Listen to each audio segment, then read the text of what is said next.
It is something where the simple logic is you think as nature thinks.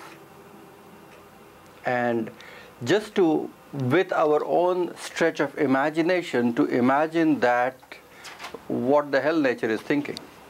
Okay, and when we go back to actually see this reality, is there a thinking, pulsating, vibrating universe around us which is making us think either in alliance with that, or we are just having our own fool's paradise where we are leading our own life in a very distracted, chaotic manner. And what are the tips, tools, techniques which for a while brings us back to the center? Isn't it? Because the moment you go completely wayward from your ability to connect with nature, at least one good thing is nature forces you to sleep for 6, 7, 8 hours. Otherwise, you would be just running around like crazy for the most of your life. At least everyone has a natural tendency to sleep, don't you? You have a natural tendency to wake up. You have a natural tendency to be hungry. You have a natural tendency to be thirsty. If at all you don't even have those, then it would be that we can just get away with those things as and when we want.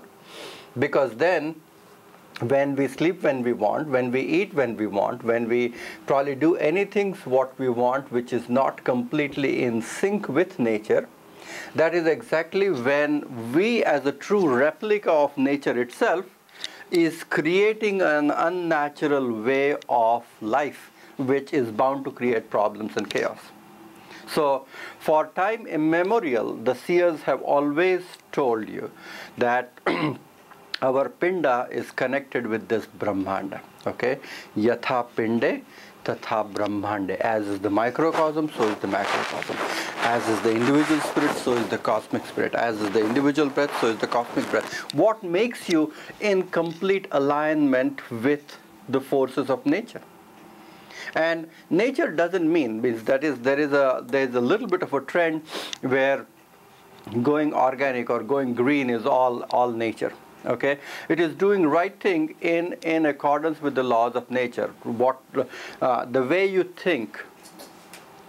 If at all we initiate this dialogue with ourselves, that if there is a heavenly body who is going to decide this problem in my life, or say God is going to decide about this problem, how is he going to decide about it?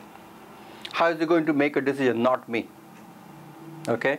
I'm stuck with this thing, and what is the right thing to do? What do usually? When you have a problem, you try to look at the problem from your so-called human intelligence and then try to perceive it. Say you have a problem that your car is broken. You're on the freeway and your car is broken, and then the first thing comes to your mind is, oh, I should pull the car away to the roadside. I should do this. I should do this. I should call AAA. I should try to seek some help and things. Those are all the things which are aligned with your understanding that this is the problem and this is the best way to get out. Many times when we are stuck, we try so hard to create solutions, and we don't try to actually understand the nature of the problem itself, because the issue where we feel stuck and block and difficulty in our lives is related with our mind and how our mind perceives that block and threat in our life. If at all somehow we start learning or understanding that any situation what happens in our life, that why did it happen and what can I do in order to survive and move on with my situation in my life, which actually creates a synergy or a strength for me to be guided by nature to move and to support and create an activity which is absolutely right to do. Okay, we say that you are to a certain extent surrendering to that situation. Okay, you are flexible enough to see that my back is against the wall. What can I do?